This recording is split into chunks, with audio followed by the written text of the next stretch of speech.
Hi friends, welcome to Anna's Cooking. இன்னைக்கு நம்ம Anna's Cookingல idiyappam எப்படி செய்யறதுன்னு வந்து பார்க்க போறோம். யூசுவலா வந்து இந்த இடியாப்பம் வந்து ரெடி பண்றது ரொம்ப கஷ்டம் அப்படிங்கிற மாதிரி வந்து நினைப்போம். பட் இன்னைக்கு வந்து இந்த இன்ஸ்டன்ட் மிக்ஸ் யூஸ் பண்ணி ரொம்ப சிம்பிளா அதே மாதிரி ரொம்ப குயிக்கா வந்து இடியாப்பம் எப்படி ரெடி பண்ணலாம் அப்படிங்கறது இந்த வீடியோல நம்ம பார்க்கலாம். வீடியோக்குள்ள போறதுக்கு முன்னாடி இன்னும் நம்ம சேனல் சப்ஸ்கிரைப் பண்ணாதவங்க சப்ஸ்கிரைப் பண்ணிக்கங்க. நோட்டிஃபிகேஷனுக்காக பக்கத்துல இருக்கிற அந்த பெல் ஐக்கனையும் பிரஸ் பண்ணிக்கங்க. இன்னைக்கு இடியாப்பம் ரெடி பண்ணுறதுக்கு நான் இந்த இன்ஸ்டன்ட் இடியாப்பம் மிக்ஸ் தான் எடுத்திருக்கேன். இது வந்து டபுள் ஹார்ஸ் பிராண்டோடது. Easy idiyappam powder. இது வந்து பவுடராக தான் இருக்கும். எல்லா கடைகள்லையுமே சூப்பர் மார்க்கெட்டில் இந்த மாதிரி எல்லா இடத்துலையுமே வந்து இது வந்து ஈஸியாக கிடைக்கும். 500 கிராம்ஸ் பேக்கெட் வந்து எடுத்திருக்கேன். இது பின்னாடியே வந்துட்டு இது எப்படி ப்ரிப்பேர் பண்ணுறது அப்படிங்கிற இன்ஸ்ட்ரக்ஷன்ஸும் வந்து கொடுத்துருக்காங்க. இது எப்படி ரெடி பண்ணுறது அப்படின்னு இப்போ பார்த்துடலாம். நான் இன்றைக்கி வந்து எல்லாமே வந்து இந்த டம்ளர் கணக்குப்படி சொல்கிறேன். நீங்கள் எவ்வளோ அளவு எடுக்கிறீங்களோ அதுக்கேற்ற மாதிரி எடுத்துக்கோங்க. ஸோ இந்த டம்ளர் நான் எடுத்துருக்கிற டம்ளருக்கு வந்து பார்த்திங்கன்னா 1.5 கப் அளவுக்கு இடியாப்பம் பவுடர் வந்து எடுத்துக்க போகிறேன். இப்போ நான் எடுத்துருக்கிற அளவு வந்து பார்த்திங்க அப்படின்னா ஒரு 3 பேர் வந்து தாராளமாக சாப்பிட்ற அளவுக்கு வந்து வந்தது. இப்போ எந்த டம்ளரில் எடுக்கிறோமோ அதே டம்ளர் அளவில் தான் வந்து இப்போ நான் தண்ணியும் வந்து சொல்ல போகிறேன். ஃபஸ்ட்டு இடியாப்பம் மாவுக்கு தேவையான அளவுக்கு உப்பு சேர்த்துடலாம். தண்ணி வந்து பார்த்திங்க அப்படின்னா வந்து நார்மல் தண்ணி சேர்த்தக்கூடாது. இது வந்து ஒரு முக்கியமான டிப்பு. இதுக்கு வந்து வார்ம் வாட்டர் அல்லது ஹாட் வாட்டர் தான் சேர்த்தணும். இடியாப்பம் ரெடி பண்ணும்போதே சைடில் வந்து நீங்கள் வந்து ஹாட் வாட்டர் ரெடி பண்ணிவிடுங்க. இப்போ பாருங்கள், அதே டம்ளரில் நான் ஃபஸ்ட்டு வந்து ஒரு டம்ளர் எடுத்திருக்கேன். இதை கொஞ்சம் கொஞ்சமாக ஊற்றிட்டு நம்ம பிசைய ஆரம்பிக்கலாம்.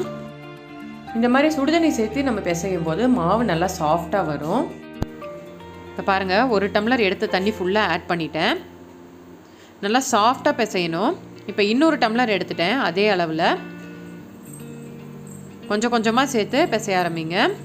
இப்போ பாருங்கள், 1.25 டம்ளரில் வந்து பார்த்திங்க அப்படின்னா எனக்கு நல்லா சாஃப்டாக வந்துட்டு மாவு கிடச்சிருச்சு. நான் எடுத்திருக்க அளவு பாருங்கள், அதில் 1/4 டம்ளர் தண்ணி மிச்சம் இருக்குது. இப்போ இதை கொஞ்சம் நேரம் ஒரு 10-15 நிமிஷம் நம்ம ஒரு பிளேட்டு போட்டு மூடி வைக்கலாம். இன்றைக்கி வந்து இடியாப்பம் வந்து நான் குக்கரில் இட்லி தட்டில் தான் வச்சு வைக்க போகிறேன். அதனால் இட்லி தட்டு எடுத்து ரெடியாக வச்சுருக்கேன்.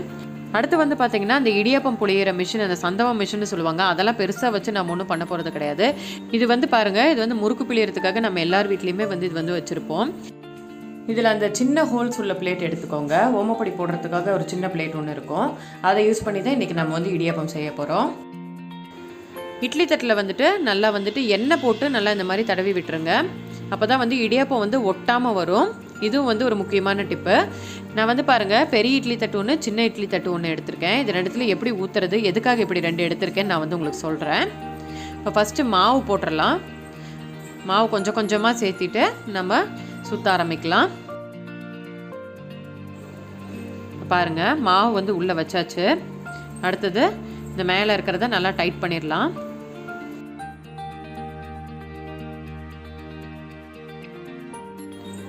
இந்த மேலே இருக்க லாக் வந்து நல்லா டைட் ஆனதுக்கப்புறம் இப்போ மேலே இருக்க நாபை வந்து நீங்கள் சுற்ற ஆரம்பிங்க. கரெக்டாக வந்து அது ஒரு இடத்துல வந்து டைட் ஆகும். அந்த இடத்துல வந்து கீழே பார்த்தீங்க அப்படின்னா உங்களுக்கு ரெடி ஆகிடுச்சுன்னு வந்து தெரியும். அப்போ வந்து நீங்கள் சுற்ற ஆரம்பிங்க. இப்போ பாருங்கள், எடுத்து வச்சுருக்க பெரிய இட்லி தட்டில் வந்துட்டு அந்த 4 குட்டி சைஸ் தட்டில் வந்துட்டு 4 குட்டி இடியாப்பம் வர மாதிரி நம்ம வந்து சுற்றிக்கலாம். ஜஸ்ட் இப்படி சுற்றினீங்கனாலே போதும், ஈஸியாக வரும். மாவு நல்லா சாஃப்டாக இருந்ததுனா தான் உங்களுக்கு இந்த மாதிரி புளியறதுக்கு வந்து ஈஸியாக இருக்கும். அடுத்தது இது முடிச்சுட்டு நம்ம எடுத்து வச்சுருக்க அந்த குட்டி இட்லி பிளேட் இருக்குது இல்லைங்களா, அதில் வந்து ஒரு பெரிய இடியாப்பமாக வந்து நம்ம சுற்ற போகிறோம். இது வந்து நீங்கள் கேட்பீங்க, நம்ம நார்மல் பிளேட்டில் கூட ஊற்றிக்கலாம்ல அப்படின்னு சொல்லிட்டு.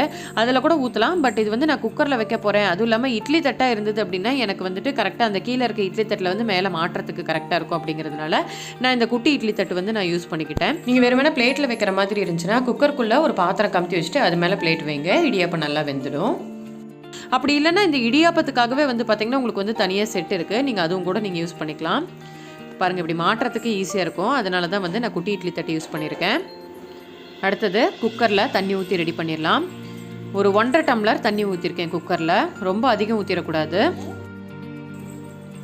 இப்போ குக்கரில் நம்ம எடுத்து வச்சுருந்த அந்த இடியாப்பம் பிளேட்டை வந்து உள்ளே வச்சிடலாம். இப்போ குக்கரை மூடிட்டு விசில் எதுவும் போடக்கூடாது. ஒரு 15 மினிட்ஸ் வந்து பார்த்திங்கன்னா ஹை ஃப்ளேம்லேயும் இல்லாமல் மீடியம் ஃப்ளேம்லேயும் இல்லாமல் ரெண்டுத்துக்கும் இடையில இருக்கணும். உங்களுக்கு மேலே வந்து நல்லா வந்துட்டு அந்த ஸ்டீம் வர ஆரம்பிக்கும். அப்போ ஓப்பன் பண்ணி பாருங்கள். ஜஸ்ட் இந்த மாதிரி ஒரு இடியாப்பம் மட்டும் இப்படி கையில் எடுத்தீங்க அப்படின்னா ஒட்டாமல் இந்த மாதிரி தனியாக வந்தது அப்படின்னா நல்லா வெந்துருச்சுன்னு அர்த்தம். லைட்டாக ஆறுனதுக்கப்புறம் இப்போ நம்ம பிளேட்டுக்கு எடுத்துடலாம். பாருங்கள், ஈஸியாக எவ்வளோ ஒட்டாமல் ஈஸியாக வருது பாருங்கள். நல்லா எண்ணெய் பூசி இருக்கிறதுனால இந்த மாதிரி ஒட்டாமல் ஈஸியாக வருது. நம்ம அந்த ஓமப்பொடி போடுற அந்த தட்டு யூஸ் பண்ணியிருக்கிறதுனால வந்து பார்த்திங்கன்னா நமக்கு கொஞ்சம் கூட இடியாப்பம் வந்து திக்காக இருக்குது. இன்னும் கூட ரொம்ப சின்ன ஹோல்ஸ் இருக்கிற மாதிரி அந்த பிளேட் வந்து நீங்கள் யூஸ் பண்ணிங்க அப்படின்னா இன்னும் நல்லா நூலாக நல்லா சின்ன சின்னதாக இடியாப்பம் நல்லா அழகாக வரும். பட் இதுவே பாருங்கள் நல்லா சாஃப்டாக நல்லா சூப்பராக வந்திருக்கு. சிம்பிளாக வந்து பார்த்திங்க அப்படின்னா வந்துட்டு நம்ம இடியாப்பம் ரெடி பண்ணிட்டோம். இன்ஸ்டன்ட் மிக்ஸ் தான் எடுத்திருக்கோம். வீட்டில் இருக்க குக்கர் இட்லி தட்டுன்னு வச்சுட்டு ஜஸ்ட் ஒரு 15 மினிட்ஸ்லேயே வந்து பார்த்திங்கன்னா சூப்பரான இடியாப்பம் வந்து நம்ம ரெடி பண்ணியாச்சு. நீங்களும் வந்துட்டு இந்த மெத்தடில் வந்துட்டு வீட்டில் இடியாப்பம் ட்ரை பண்ணி பாருங்கள். இந்த இன்ஸ்டன்ட் மிக்ஸ் யூஸ் பண்ணி ரொம்ப சூப்பராக வரும். ட்ரை பண்ணி பார்த்துட்டு உங்கள் ஃபீட்பேக் என்ன அப்படிங்கிறத கீழே கமெண்ட் பாக்ஸில் சொல்லுங்கள். இந்த வீடியோ உங்களுக்கு பிடிச்சிருந்துச்சுன்னா லைக் பண்ணுங்கள், ஷேர் பண்ணுங்கள். மறக்காமல் நம்ம சேனலுக்கு சப்ஸ்கிரைப் பண்ணிவிடுங்க. தேங்க்ஸ் ஃபார் வாட்சிங். Bye bye.